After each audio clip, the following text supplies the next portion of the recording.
Jadi hari ini kita bakal bahas akuntansi keuangan 1. Nah, materi yang bakal dibahas itu sesuai dengan materi UTS yang bakal kalian ujiani nanti. Jadi dari chapter 1 sampai 4 dari Accounting in Action, Recording Process, Adjusting the Accounts, sama Completing the Accounting Cycle. Nah, aku bakal langsung masuk aja ke chapter pertamanya. Untuk chapter pertama ini tentang Accounting in Action. Jadi kita tuh belajar untuk yang pertama identification, yang kedua untuk record, sama yang ketiga itu communication. Nah, untuk identification sendiri ini kita seleksi sama kayak tentuin nih, misalnya akun yang A tuh masuk ke jenis apa atau ke tipe apa kayak gitu. Nah, untuk yang tahap kedua ini ada record. Jadi kalian catat nih, kita catat pengklasifikasian dari tiap-tiap akun dari kegiatan akuntansi. Nah, yang ketiga nanti kita siapin accounting reports-nya dalam bentuk financial statement untuk dikomunikasiin ke departemen di suatu perusahaan atau juga ke pihak eksternal kayak gitu. Nah, ini jadi hasil dari akuntansi yang kita bikin itu untuk ada dua hal. Yang pertama untuk internal, yang kedua juga untuk eksternal. Untuk internal sendiri ini kita bisa digunakan untuk finance, departemen finance, yang kedua marketing, yang ketiga human resource, sama yang keempat itu manajemen. Nah, untuk eksternal itu ada dua, ada investor sama kreditor. Nah, itu sampai situ. Jadi ini proses akuntansi itu tujuan akhirnya itu kita mau ngasih laporan untuk internal dan juga eksternal perusahaan. Oh ya, mau ngingetin juga buat nanti kan kita ujian UTS juga bakal ada dua tipe soal ya. Yang pertama tuh biasanya G-form sama SI. Nah, untuk bahannya sendiri ada yang secara teori sama hitungan. Jadi teman-teman juga jangan lupa untuk belajar tentang teorinya juga. Jadi hal-hal yang kayak gini juga bisa keluar. Kalian juga harus tetap belajar untuk teorinya. Kayak gitu. Nah, untuk persamaan akuntansinya sendiri itu yang basicnya itu ada aset sama dengan liabilities plus equity.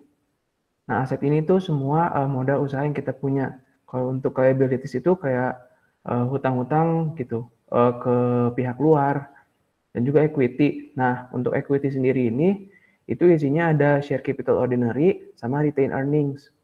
Retained earnings ini itu laba ditahan ya.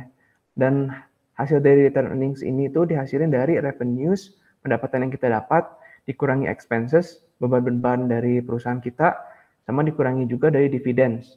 Gitu.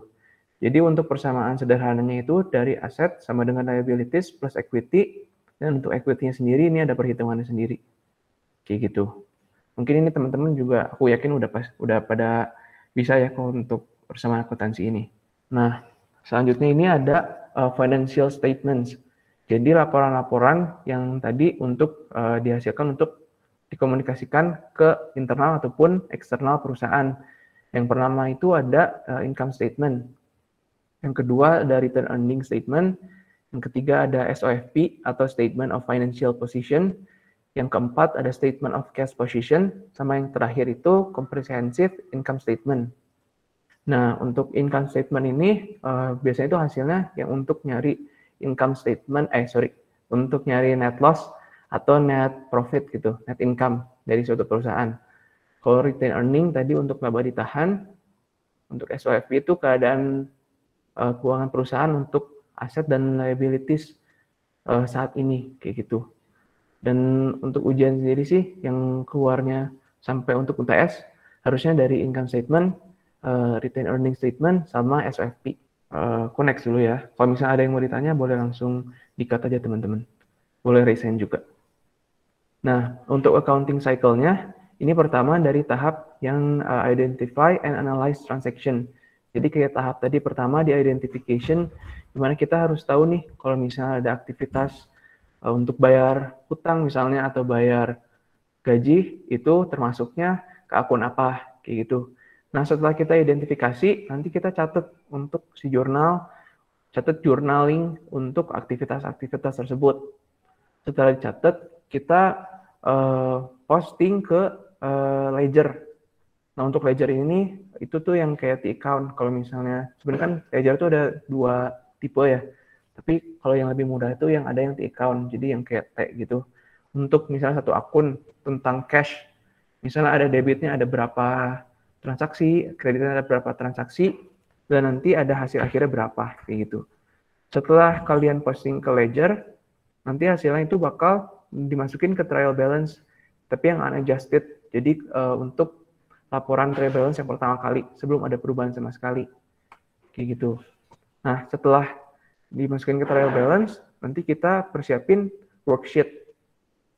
Worksheet ini sebenarnya itu bukan sebuah laporan keuangan, tetapi sebagai sarana aja sih untuk ngebantu supaya kita tuh lebih gampang ngelihat mana sih yang masuk trial balance, mana yang masuk adjusting entries, mana yang masuk ke SOFP ataupun masuk ke income statement. Nah, setelah dari worksheet masuk ke adjusting.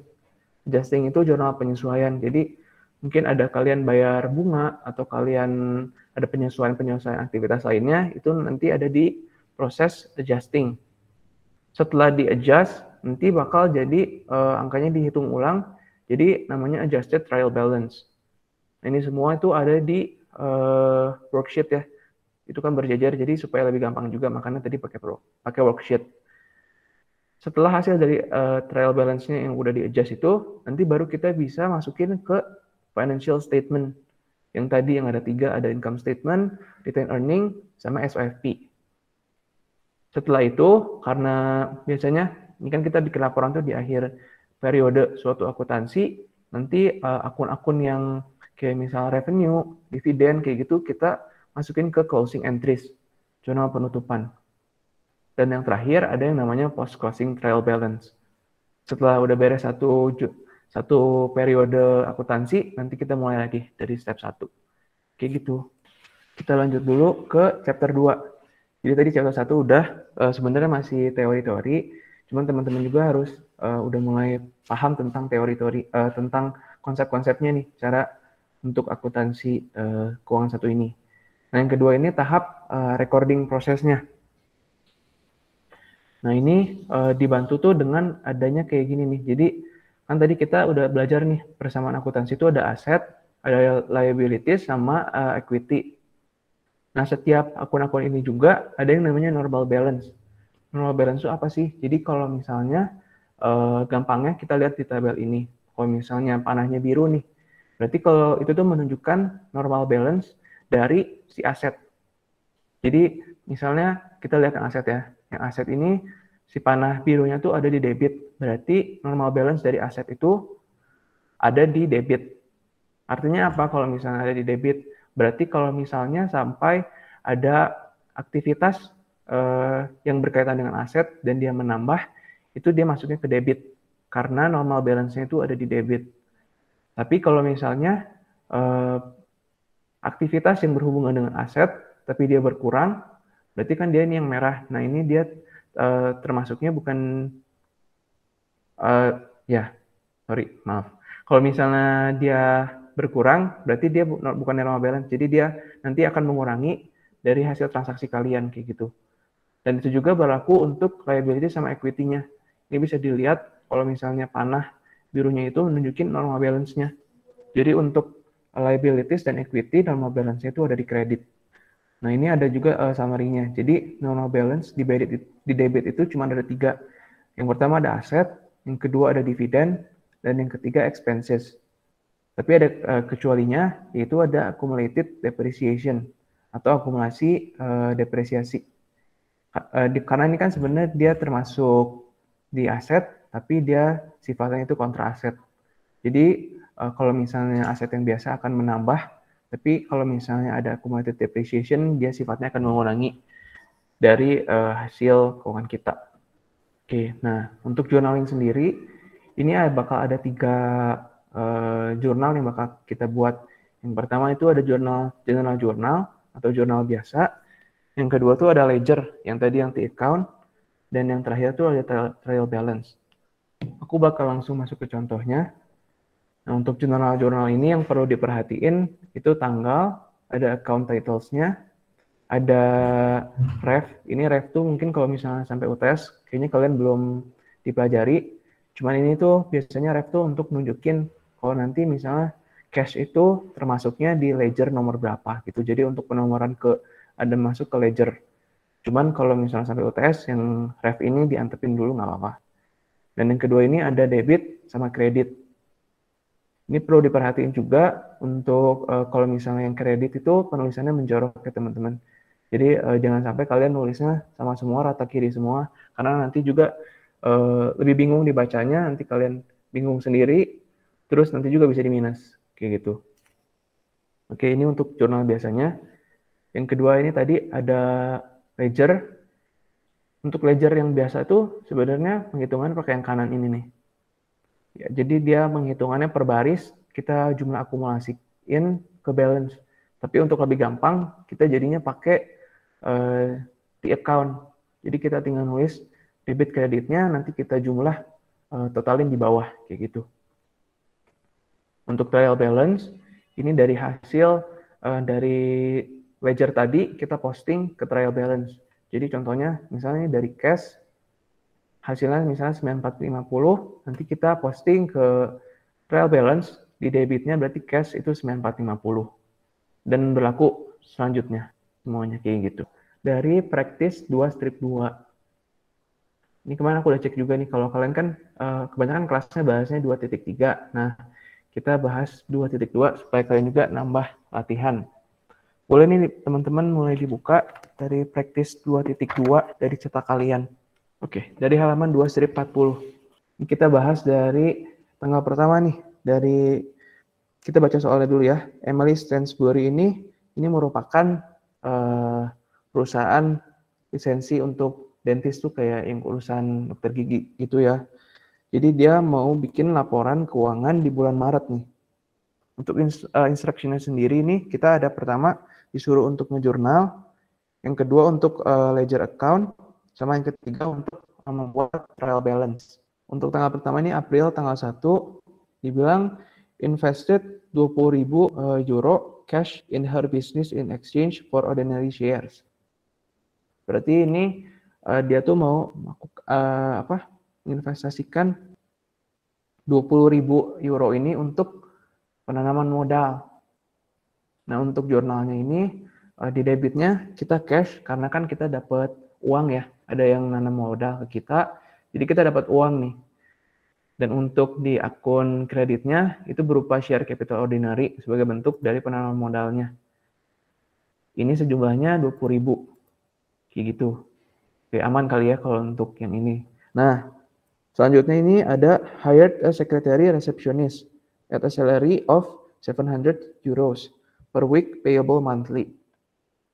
Nah, ini akunnya ini kita tulisnya no entry.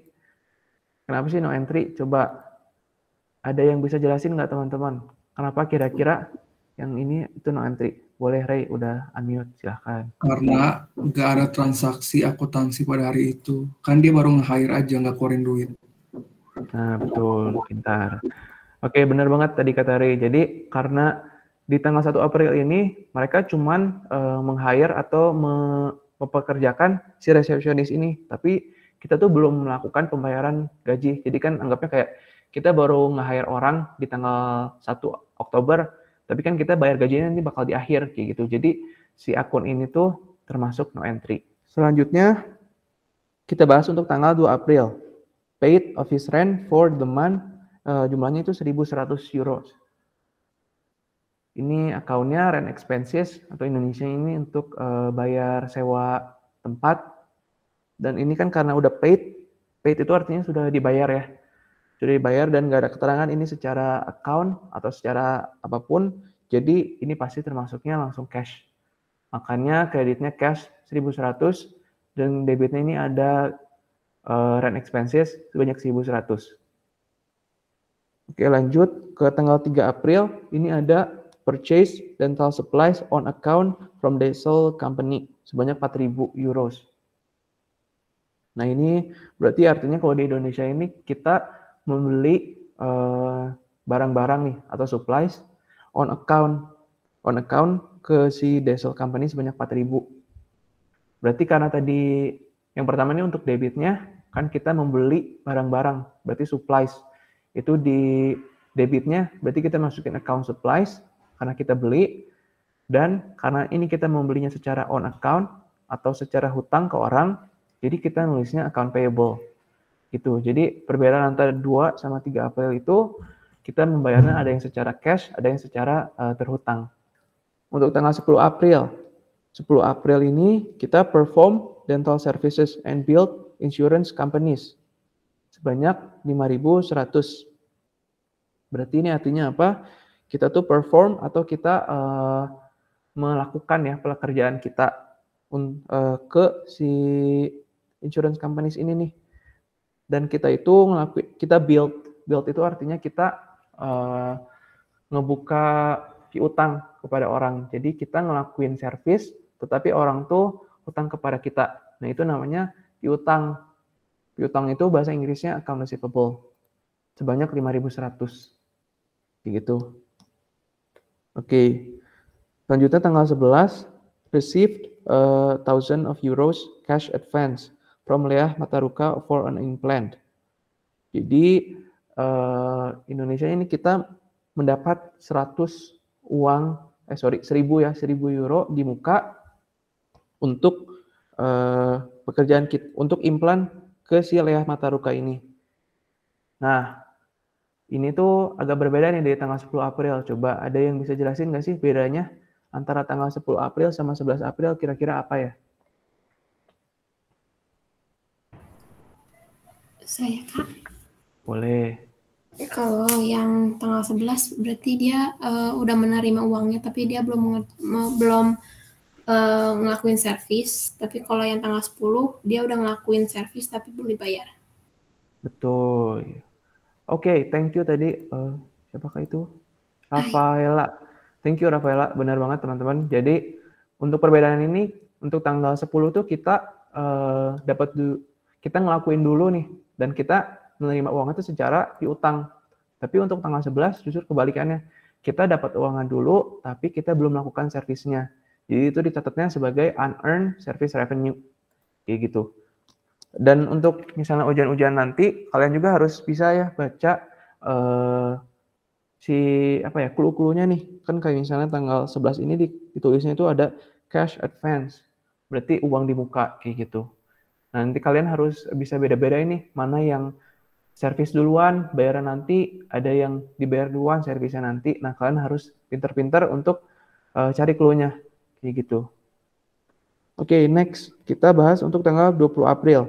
20 April kita received 2.100 euros cash for services performed from Michael Santos.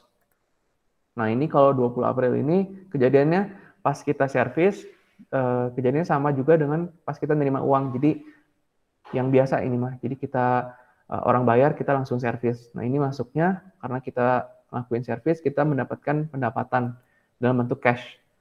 Untuk kreditnya kita masukin ke service revenue. Terus lanjut ke tanggal 30, paid secretary receptionist for the month of 2,800 euros.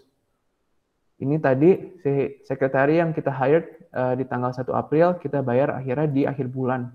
Itu sebanyak 2.800. Itu untuk nama akunnya salaries and wages expenses, dan di kreditnya ini ada cash.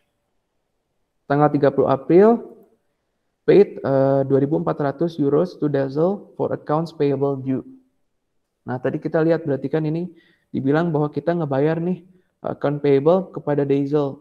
Kita lihat di soal tadi Dazzle tuh kita terjadi di tanggal berapa nih? Di tanggal 3. Di tanggal 3 ini. Berarti ini kita mau ngebayar yang transaksi di tanggal 3 ini. Cuman dilihat lagi nih, kalau misalnya ternyata kita nggak bayar semuanya, nggak bayar 4.000, tapi kita cuma bayar 2.400.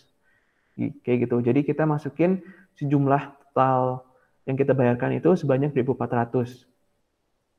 Nah, karena kita tadi di tanggal 3 April itu kita account payable-nya di kredit nih, karena kita menghutang. Di tanggal 30 April ini kita mau ngelunasin utang kita, berarti account payable ini kita balik ke debit, supaya kita ngurangin dari account payables ini. Dan untuk ngebayarnya kita secara cash sebanyak 2.400. Kayak gitu. Oke, selanjutnya setelah kita masukin journaling semua ini, kayaknya ada yang mau ditanyain nggak teman-teman? Apakah udah jelas semua untuk journaling si transaksinya.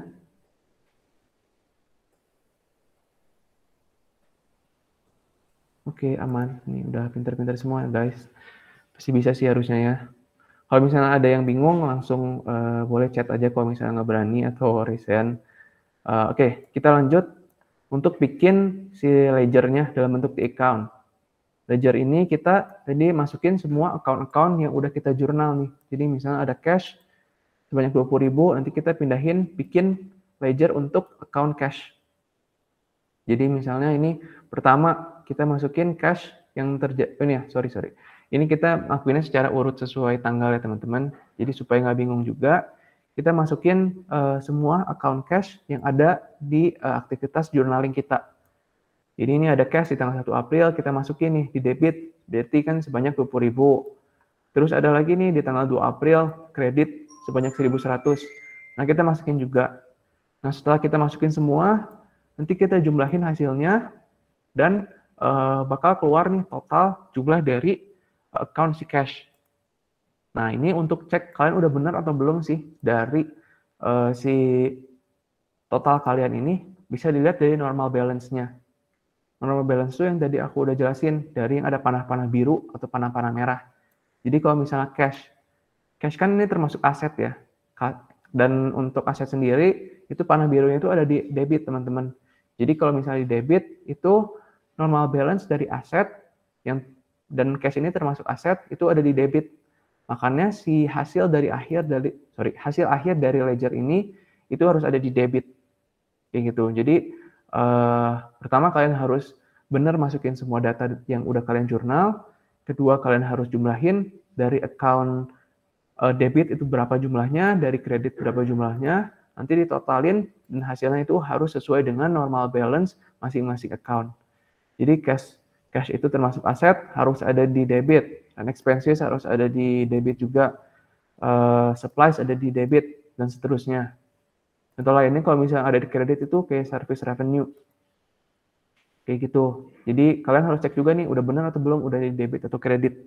Kayak gitu. Nah, setelah udah diposting ke ledger, hasil-hasil akhir dari tiap-tiap ledger ini kita masukin ke yang namanya trial balance sesuai dengan posisi debit kreditnya masing-masing. Nah, nanti kalau misalnya kalian sampai benar, itu jumlahnya bakal sama, bakal balance dari debit sama kreditnya. Catatan penting juga, kalau misalnya kalian sudah dapat balance, bukan berarti kalian udah benar ya teman-teman. Jadi harus teliti juga. Cuman kalau misalnya kalian udah sampai balance sih, berarti artinya sudah cukup baik lah ya. Kalian tinggal harus lebih teliti lagi mungkin supaya nggak ada yang salah gitu. Karena kadang juga terjadi kalau misalnya udah balance antara debit kredit, tapi kalau misalnya ada masukin salah angka dan ternyata pas nih, tahu-tahu pasti hitung debit kreditnya sama, tapi kalau misalnya salah, itu juga masih bisa terjadi, kayak gitu. Oke, itu aktivitas dari practice 2.2. Adakah yang kurang jelas, teman-teman? Dari jurnalnya, dari ledger, dari trial balance? Kok boleh nanya kok? Boleh. Kalau account receivable itu udah selalu pasti bakal piutang gitu? Atau enggak? Selalu. Pertanyaannya gimana nih? Kalau misalnya account receivable kan artinya itu piutang. Jadi dia mau dimanapun dia pasti jadi piutang gitu. Akan berubah. Berarti selalu pasti ya? Soalnya takutnya, ya pokoknya itu. Ya terima kasih kok. Kalau misalnya tadi ditanya account receivable pasti piutang, itu pasti karena account receivable itu nama Indonesianya piutang. Cuman mungkin pertanyaannya dari Renault itu nanti kalau misalnya ditulis di jurnalnya ya, antara misalnya di debit atau di kredit, kayak gitu bukan, Ray? Nulisnya misalnya kebalik-baliknya di situ bukan? Enggak sih kok, memastikan nama akun soalnya. Makasih. Oke, thank you. Ya, pasti piutang. Oke, kalau gitu kita lanjut dulu kali ya untuk chapter 3. Nah, untuk di chapter 3 sendiri ini ngebahas tentang adjusting. Next, Mike. Nah, untuk adjusting entries-nya sendiri itu ada 2 tipe. Yang pertama itu untuk yang deferral, sama yang kedua itu accrual. Nah, apa sih yang deferral itu? Nah, kalau yang adjusting deferral itu dia bayar cash atau terima cashnya itu di muka. Jadi di awal mereka udah bayar cash lebih dulu atau udah nerima cash lebih dulu. Contohnya biasanya beban yang udah dibayar terlebih dahulu atau prepaid nama lainnya sama pendapatan yang udah diterima di muka atau unearned. Kalau untuk yang accrual itu dia expense atau revenue-nya itu udah terjadi nih, tapi belum diterima atau belum dibayar gitu. Jadi contohnya beban yang udah terjadi tapi belum kita bayar sama pendapatannya udah terjadi nih tapi belum diterima gitu. Next. Nah, kita masuk lagi untuk yang deferralnya sendiri itu ada 2 alternatif. Untuk alternatif yang pertama itu dicatat sebagai account asset atau liabilities. Contohnya itu bisa dicatat sebagai prepaid insurance atau bisa juga unearned revenue gitu. Nah, untuk yang alternatif satu ini dia menggunakan angka terpakai. Buat angka setelah account-nya itu angkanya menggunakan angka yang terpakai. Dan memang yang ini tuh lebih sering dipakai gitu. Nah, kalau untuk yang alternatif kedua, ini dicatatnya sebagai account revenue atau expenses. Jadi contohnya itu dicatat sebagai insurance expense atau service revenue gitu. Nah, kalau untuk yang ini itu pakainya angka yang tersisa atau yang belum terpakai. Oke, lanjut dulu ke contoh soalnya. Nah, ini buat contoh soal yang deferral alternatif yang pertama. Jadi di tanggal 1 Oktober ini ya si Advertising itu dia bayar $600 buat 1 tahun insurance policy. Nah, dimulainya itu dari tanggal 1 Oktober 2020. Nah, terus perusahaan ini tuh dia bikin financial statement-nya di akhir bulan Oktober. Nah, kalau pakai alternatif 1, itu jadinya pakai angka yang terpakai. Nah, sekarang ini kan dia baru ininya kan mulainya dari tanggal 1 Oktober. Dan sedangkan perusahaan pengen buat financial statement-nya tuh di akhir bulan. Jadi baru 1 bulan kan. Nah, karena ini pakai angka yang terpakai, jadi cara ngitungnya 1 bulan per 12, karena 1 tahun 12 bulan, dikali 600. Jadi ketemu angkanya 50. Dan untuk jurnalnya sendiri, itu debitnya insurance expense terhadap kreditnya prepaid insurance sebesar $50. Oke, lanjut dulu ke contoh soal berikutnya. Nah, ini untuk yang soal alternatif kedua. Soalnya masih sama, tapi kalau alternatif kedua ini dia pakai angkanya yang tersisa, yang belum dipakai. Tadi kan berarti yang udah dipakai kan baru 1 bulan tuh. Berarti tinggal sisa 11 bulan. Berarti untuk ngitungnya itu 11 per 12 dikali 600. Jadi untuk angkanya itu 550.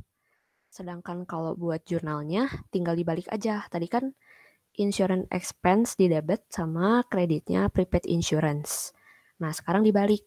Debitnya prepaid insurance, kreditnya insurance expense. Gitu. Ada yang mau ditanyain? Kak, maaf, boleh lihat slide sebelumnya? Oh, boleh. Terima kasih. Ya, kalau ini untuk yang terpakainya. Karena tadi baru 1 bulan, jadi ngitungnya 1 per 12 dikali 600. Gitu. Nah, sekarang yang adjusting entries yang accrual. Nah, untuk yang adjusting entries accrual ini ada dibagi jadi 2. Yang pertama itu ada accrued revenue. Ini tuh terjadi ketika pendapatannya udah terjadi nih. Tapi belum dicatat atau belum diterima uangnya. Karena memang bisa jadi belum ditagih gitu. Contoh dari akunnya itu bisa accrued interest revenue, bisa juga accrued rent revenue gitu. Dan untuk jurnalnya kayak gini, account receivable di debit, sama kreditnya itu revenue. revenue-nya bisa macam-macam tadi, bisa interest, bisa rent gitu. Dan untuk yang kedua itu accrued expense. Ini tuh bebannya udah terjadi, namun belum dicatat atau kita belum bayar gitu. Nah, ini contoh akunnya bisa accrued interest expense atau bisa juga accrued sales and wages expense gitu. Dan untuk jurnalnya di debitnya itu expense bisa macam-macam, expense-nya apa aja terhadap kreditnya payable. Karena ini jatuhnya jadi hutang gitu. Nah, ini contoh soal yang adjusting entries accrual buat yang bayar gaji. Nah, ini jadi itu ceritanya di tanggal 31 Oktober. Salaries and wages for these 3 days represent an accrued expense and a related liability to Yasichi. Nah, jadi employees-nya itu dia menerima total salaries and wages-nya itu sebesar $2.000 buat 5 hari kerja. Atau bisa dihitungnya per harinya itu 400. Nah, ini tuh dia dibayarinnya setiap 2 minggu sekali ya. Kalau boleh dilihat di bawahnya itu ada gambar kalendernya. Jadi kan berarti start buat pay periodnya tuh kalau dilihat dari gambar dimulainya dari tanggal 15 Oktober di hari Senin. Nah, tapi berarti baru dibayarnya tuh nggak di tanggal 19, tapi di tanggal 26. Karena dibayarnya per 2 minggu. Nah, berarti kan di bulan Oktober tuh ada sisa 3 hari tuh yang belum dibayar si gajinya gitu. Nah, untuk buat adjustment for accrued salaries and wages on Oktober 31 Oktober itu jadinya di next aja. Nah, akunnya tuh jadi kayak gini. Salaries and wages expense terhadap salaries and wages payable. Nah, angka 1.200-nya itu didapat dari tadi 3 hari kerja yang masih tersisa di bulan Oktober dikali dalam seharinya itu tadi pas dihitung $400 seharinya gaji merekanya tuh gitu. Dan untuk posting ke ledgernya jadi kayak gini. Di tanggal 26 Oktober itu kenapa 4.000 karena tadi kan seminggu kerjanya tuh kan dapat 2.000 dan baru dibayarnya kan setiap 2 minggu sekali. Jadinya kali 2 jadi 4.000. Nah, terus ada adjustment tanggal 31 Oktobernya tuh ada salaries and wages expense 1.200, berarti dia nambah. Berarti balance-nya jadi 5.200, sedangkan timbul salaries and wages payable di kredit. Jadi balance-nya 1.200. Nah, ini contoh lanjutan soalnya. Ini ya Cici kan dia bayar gajinya kan setiap 2 minggu sekali tuh. Nah, berarti pembayaran berikutnya setelah tadi tanggal 26 Oktober ada di tanggal 9 November.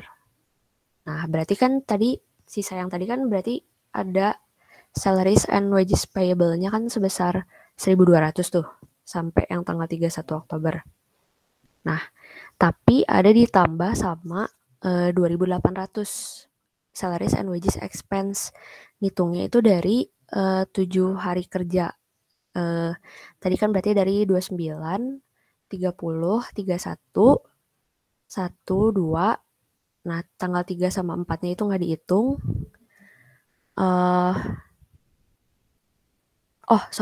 Yang tadi kan 3 harinya, itu berarti udah masuknya ke salaries and wages payable. Nah, berarti 7 hari kerjanya itu dihitung dari tanggal 1. Dari tanggal 1 November, 1, 2, 3 sama 4-nya di skip. Soalnya kan hari libur. Terus lanjut lagi ke tanggal 5, 6, 7, 8, 9. Berarti itu 7 hari kerja yang masih harus jadi beban yang harus dibayar. Itu jadinya 7 dikali 400. Jadi 2.800 untuk jurnal pembayaran di tanggal 9 November jadinya next. Nah, jadinya gini. Jadi di debitnya ada salaries and wages payable yang sisa yang tadi 1.200 dari bulan Oktober. Tapi ada nambah lagi salaries and wages expense sebesar 2.800 dan jadinya di kreditnya itu karena bayar gaji jadinya keluar cash 4.000. Oke, masih aman ya. Next.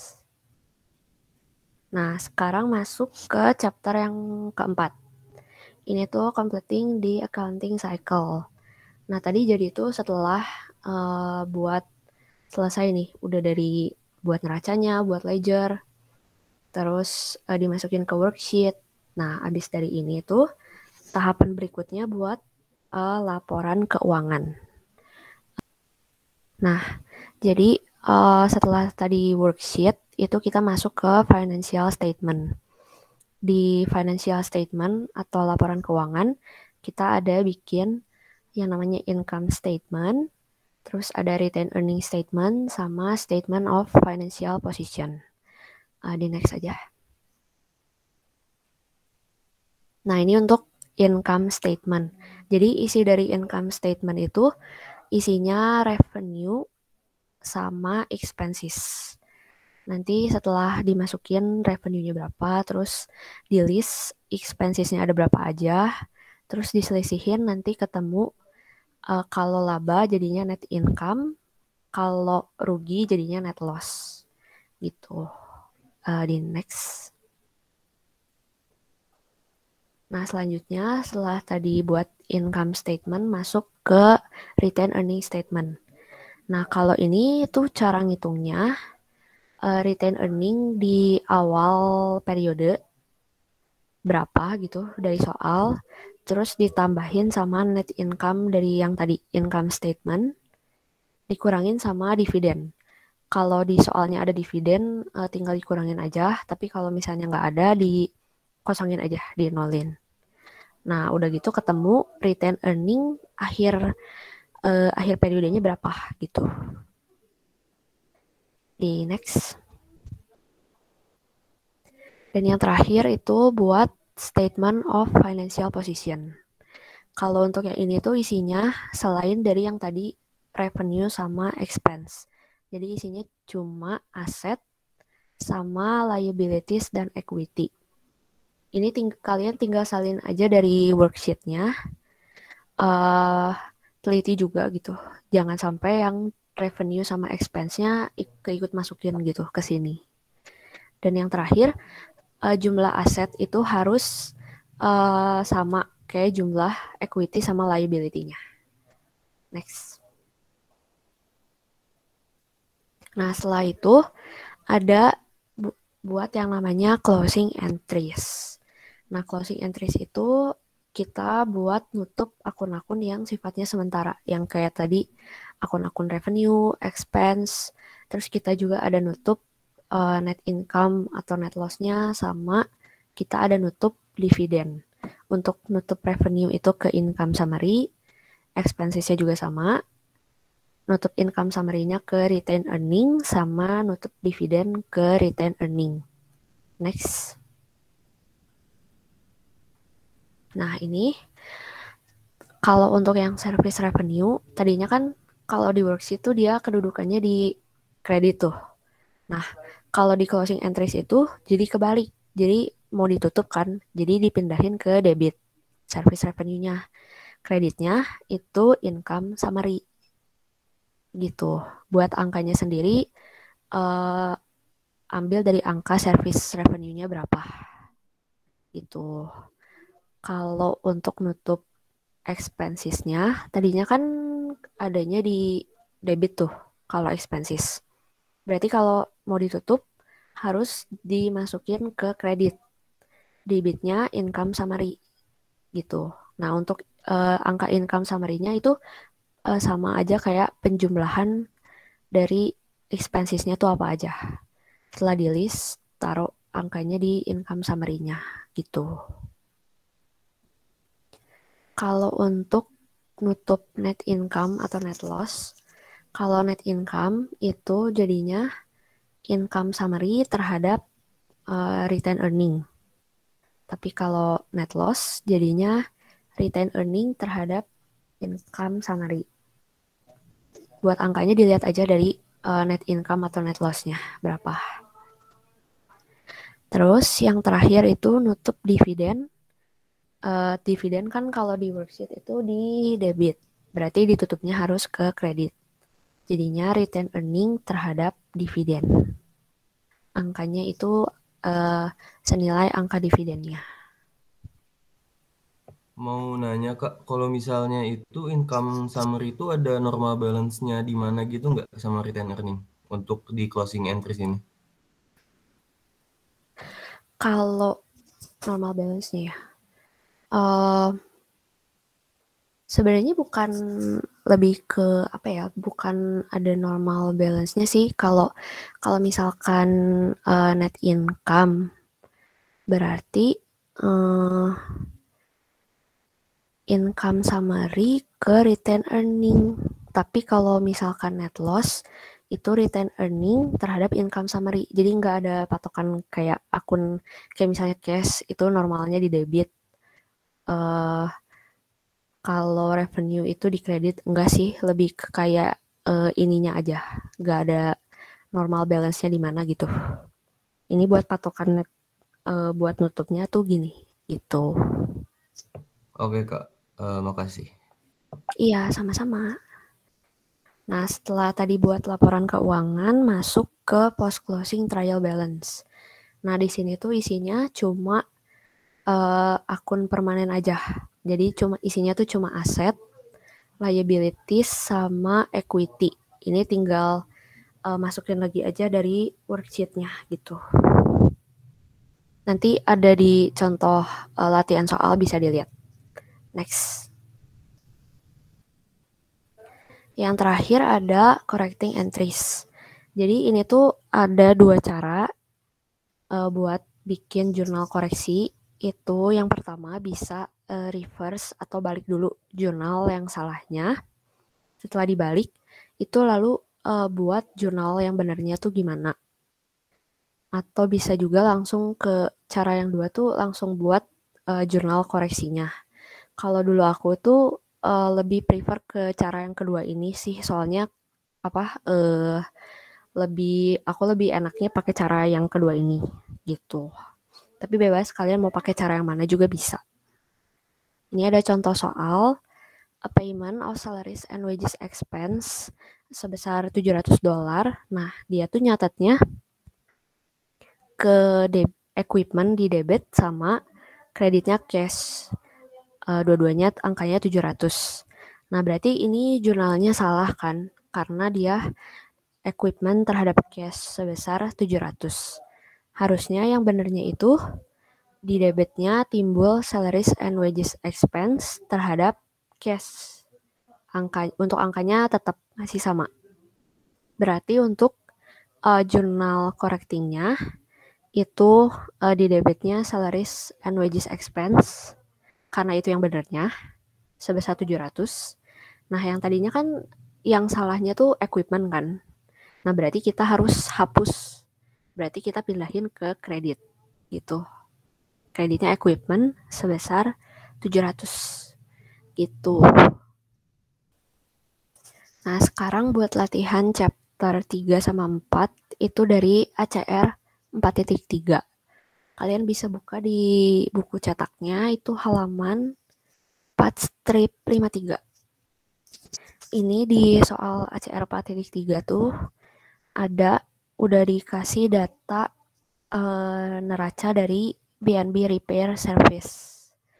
Ini udah dikasih datanya dari cash, account receivable, not receivable, sampai return earning-nya. Terus di bawahnya juga ada transaksi apa aja yang dilakuin sama BNB Repair Service ini, sama ada adjustment datanya. Untuk yang A itu dia bikin dari yang data yang 1 Agustus itu dipindahin ke ledger account. Itu kalian tinggal masukin aja ke masing-masing akunnya, ke ledgernya gitu. Dari cash-nya, terus accounts receivable-nya, not receivable. Nah, kayak gini gitu. Buat yang tanggal 1-nya dulu aja.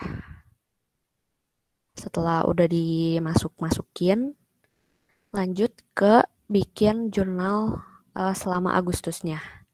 Nah, untuk yang tanggal 1 Agustus, dia bayar advertising. Bayar 400 cara cash. Berarti jurnalnya itu prepaid advertising terhadap cash. Kenapa prepaid? Soalnya dia bayar dulu di tanggal 1 Agustus. Berarti dia bayar dulu di awal buat bulan Agustus sama September gitu. Terus lanjut ke tanggal 3 Agustus. Itu dia bayar sewa bulan Agustus sebesar 380. Nah, kalau yang ini itu masuknya jadinya ke rent expense terhadap cash sebesar 380. Terus untuk tanggal 5 Agustusnya itu nerima 1.200 cash dari customer yang payment on account. Berarti ini apa sih? Customer itu dia ngelunasin piutangnya sebesar 1.200, berarti di akunnya cash terhadap account receivable sebesar 1.200. Account receivable-nya di kredit karena jadinya piutang customer-nya berkurang. Lanjut ke tanggal 10 Agustus, itu dia ada bayar 3.120 buat gaji. 1.700-nya itu buat bulan Agustus sama 1.420-nya itu buat ngelunasin yang bulan Juli. Nah, berarti kalau kayak gini, akunnya jadi salaries and wages payable sebesar 1.420. Terus ada bayar expense di bulan Agustusnya 1.700. Terus di kreditnya cash sebesar 3.120.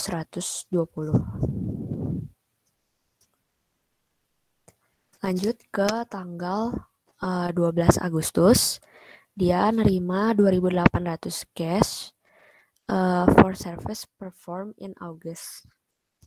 Berarti ini kita nerima pendapatan, berarti masuknya ke debitnya cash terhadap service revenue sebesar 2.800. Tanggal 15 Agustus dia beli store equipment, tapi dia belinya kredit sebesar 2.000.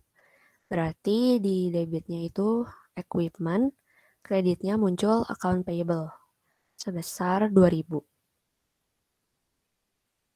Lanjut ke tanggal 20-nya, dia bayar kreditor sebesar 2.000 of account payable due. Berarti dia mau ngelunasin utangnya. Berarti di debitnya taruh account payable, terus di kreditnya itu cash sebesar 2.000. Lanjut ke tanggal 22-nya, itu dia beli supplies tapi kredit sebesar 800. Berarti di debitnya supplies, di kreditnya muncul utang account payable sebesar 800.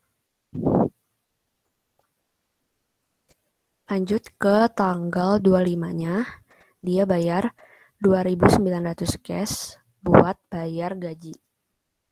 Berarti ini langsung aja sales and wages expense terhadap cash sebesar 2.900.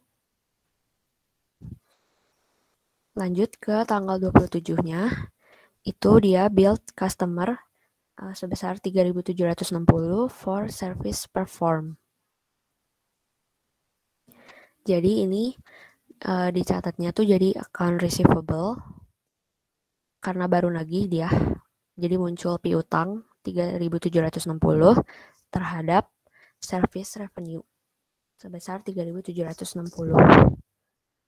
Dan yang terakhir, tanggal 29 Agustus, dia nerima 780 dari customer buat service yang belum dijalanin, baru nanti dijalaninnya. Ini tuh jadinya cash karena kita udah nerima uangnya, tapi bukan service revenue. Jadinya unearned service revenue sebesar 780. Yang berikutnya tuh di post lagi ke ledger. Jadi kalian setelah tadi bikin jurnal umumnya, kalian bisa masukin lagi aja ke ledger yang tadi pertama kalian udah bikin. Diperhatiin debit atau kreditnya gitu. Biar sesuai sama normal balance-nya tuh dia di debit atau di kreditnya gitu. Kalau udah di post ke ledger, berikutnya masuk ke trial balance tanggal 31 Agustus. Nah ini sebenarnya nyatu sih sama jadi satu kesatuan jadi worksheet. Buat di trial balance-nya kalian tinggal pindahin aja masing-masingnya dari cash-nya, account receivable, itu sesuai angka yang tadi udah didapetin dari ledger-nya gitu. Hasil akhirnya berapa, kalian tinggal masukin aja. Dan totalnya itu antara debit kreditnya harus sama. Setelah udah masukin trial balance-nya, itu sekarang masuk ke adjusting entries. Nah, tadi kan di bawahnya tuh ada data adjustment-nya tuh. Nah, buat yang pertama itu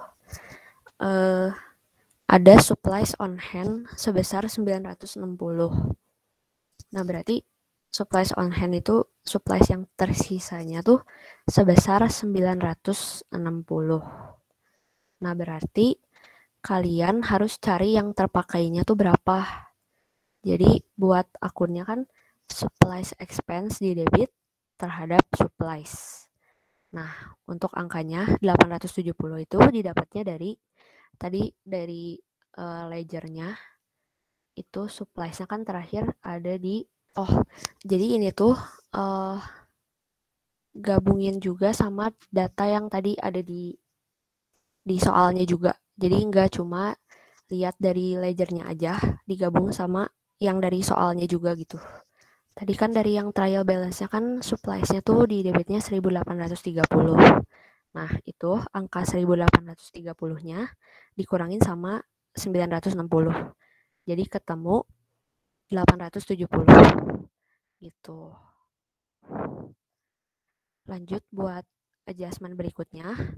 Accrued but unpaid employee salaries itu sebesar 1.540.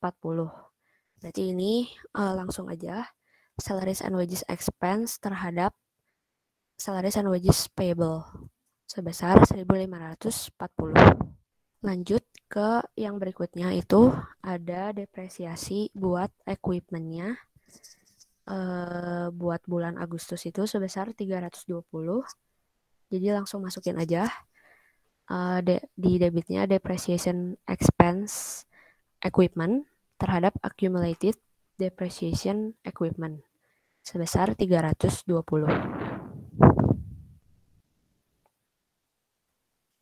Terus yang berikutnya adjustment datanya itu service were performed itu sebesar 800 of unearned service revenue.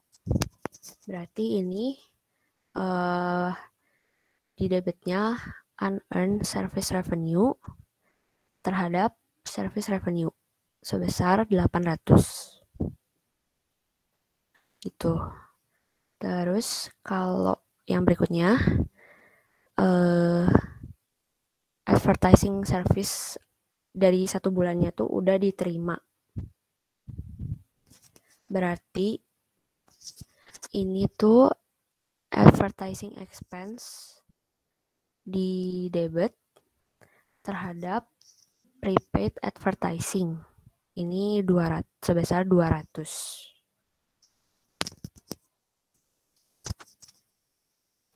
Terus yang terakhir adjustment datanya itu interest revenue dari related to not receivable yang sebesar $4.000 itu has accrued. Nah, terus ada interest rate-nya tuh per bulan, annual-nya itu 6%. Per tahunnya tuh sebesar 6%. Berarti ini kan dia buat laporannya kan cuma buat 1 bulan aja. Berarti cara ngitungnya itu 1/12 dikali rate-nya 6% dikali note receivable-nya 4.000. Jadi ketemunya 20. Dan buat akunnya itu interest receivable terhadap interest revenue. Yang berikutnya itu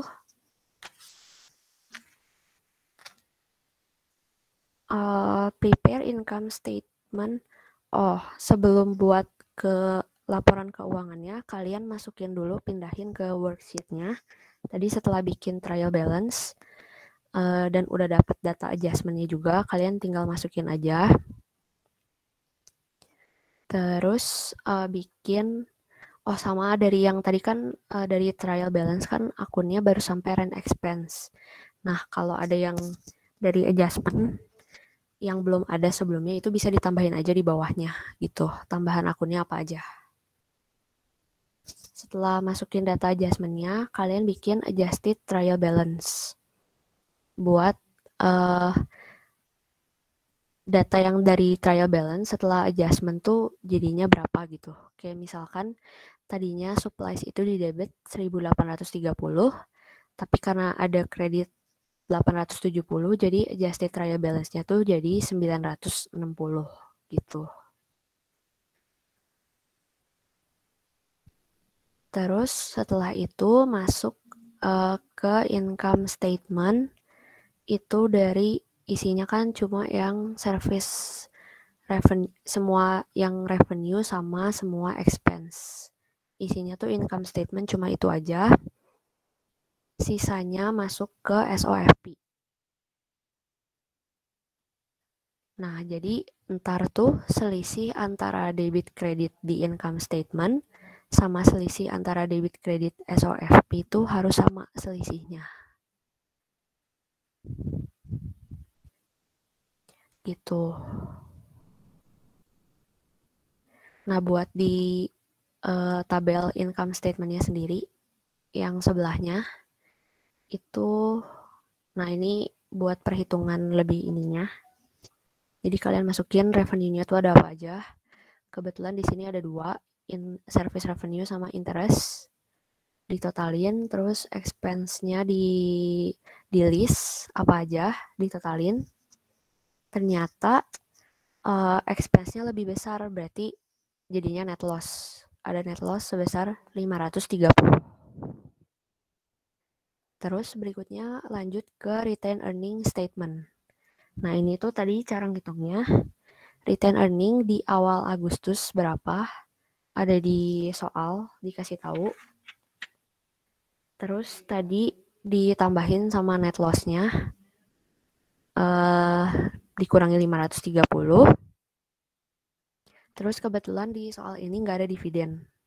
Jadi taruh aja 0. Jadi retained earning di akhir Agustus itu sebesar 1.570. Nah, kalau udah lanjut ke SOFP-nya. Kalau ini cuma tinggal sisanya aja, isinya akun-akun yang ada di aset sama liabilities dan equity. Kalian tinggal pindahin aja dari worksheet-nya. Jumlah aset sama liability dan equity-nya harus sama di akhirnya. Gitu.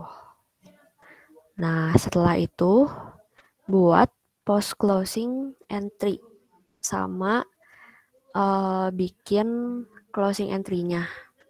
Nah, ini untuk closing entry-nya itu tadi kan cuma ada 4 tuh. Nutup revenue aja, terus nutup expenses, nutup net income atau net loss, sama nutup dividen.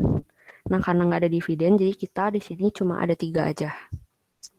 Yang untuk yang revenue berarti tadinya di kredit, jadinya kalau ditutup itu jadinya di debit terhadap income summary. Kalau untuk nutup yang expense, itu yang tadinya semua bebannya itu ada di debit, pas ditutup itu jadinya di kredit. Di debitnya itu income summary, sejumlah expenses-nya. Terus nutup net loss, karena ini net loss jadinya retained earning terhadap income summary sebesar 530 gitu. Dan yang terakhir buat yang post closing trial balance itu isinya akun-akun yang tadi yang permanen, yang aset, liability sama equity berarti. Tinggal pindahin aja dari worksheet-nya, sama buat retain earning-nya itu masukin yang tadi, yang dari retain earning statement yang 1570. Intinya kalian banyak latihan aja dari soal-soal yang udah pernah kalian kerjain gitu. Terus teliti juga baca soalnya, jangan sampai salah masukin datanya, karena kalau bikin di worksheet gini, kalau misalnya kalian udah salah di awal, ke belakangnya juga pasti bakal ikut salah juga gitu ke akhirnya. Gitu. Mungkin aku mau nambahin sedikit sih tadi, kayaknya Keisha yang nanya tentang closing entries. Sebenarnya kalau closing entries itu nggak ada, benar kata Fania, nggak ada normal balance-nya. Jadi fungsinya itu kita mau nge-nolin si account-account yang 4 tadi. Jadi yang fokusnya itu bukan di income summary-nya, tapi di 4 account tadi. Di misalnya revenue. Kalau revenue kan berarti normal balance-nya di kredit nih. Kalau misalnya kita ada 50 di kredit, kita mau nolin di akhir, berarti harus kita pindah ke debit si account service revenue-nya. Sama juga sama expenses. Expenses nominal balance-nya ada di debit. Misalnya jumlahnya sejumlah 200. Berarti kalau kita mau nolin di akhir periode, kita tinggal pindahin expenses-nya ke kredit sebanyak 200. Intinya gitu. Kalau tambahan dari aku, teliti aja sih di waktunya. Kayak misalnya kalau tadi kan dia kebetulan cuma 1 bulan doang gitu. Bulan Agustus saja. Nanti misalkan ada kayak dimintanya berapa gitu misalkan. Itu harus diteliti juga sih. Dari waktunya juga dimintanya berapa gitu. Reversing entries. Berarti itu yang reverse. Oke, yang correcting entries ya. Kalau yang correcting entries ada sih. Cuman kalau yang tahun lalu tuh lebih ke isian sih. Jadi nggak yang full kayak tadi bahas ACR 4.3. Jadi lebih ke isian.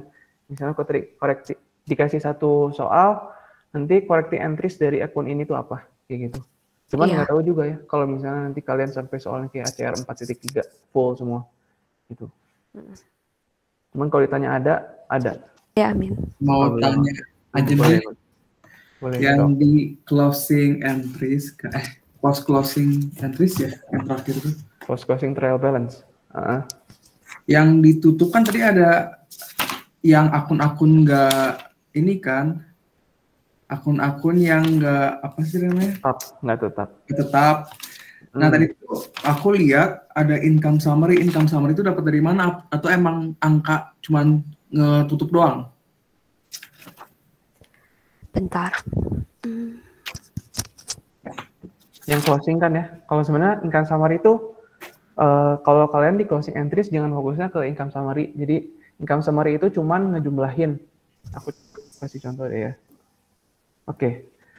Nah ini misalnya yang ini deh, misalnya income summary kan, ini ada income summary. Nah yang dilihat tuh jangan income summary-nya gitu. Yang kalian lihat tuh nanti dari revenue-nya. Jumlah dari revenue-nya itu berapa. Kalau misalnya udah dijumlahin, nanti tinggal si income summary-nya ngikuti. Jadi dia itu cuman buat nulis penutupan akunnya. Soalnya nanti kalau misalnya kalian ngitung atau pusing di income summary-nya, nanti bisa kebalik-balik nih untuk yang di net income atau net loss. Karena kan ini kalian lihatnya tuh ini ada retain earning, ada income summary, nanti pusing harus lihat return earning yang mana, lagi ada ini, ada return earning, ada dari net income, net loss. Nah, pokoknya yang kalian lihat tuh jangan income summary-nya, tapi lihat akun yang ditutupnya.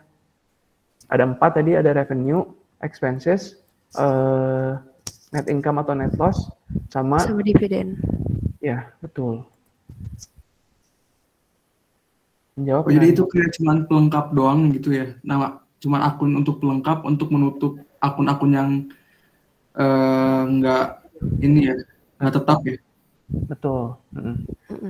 Terus kalau si retain earnings ini, yang ditutup itu yang terakhir, yang last, bukan yang beginning ya?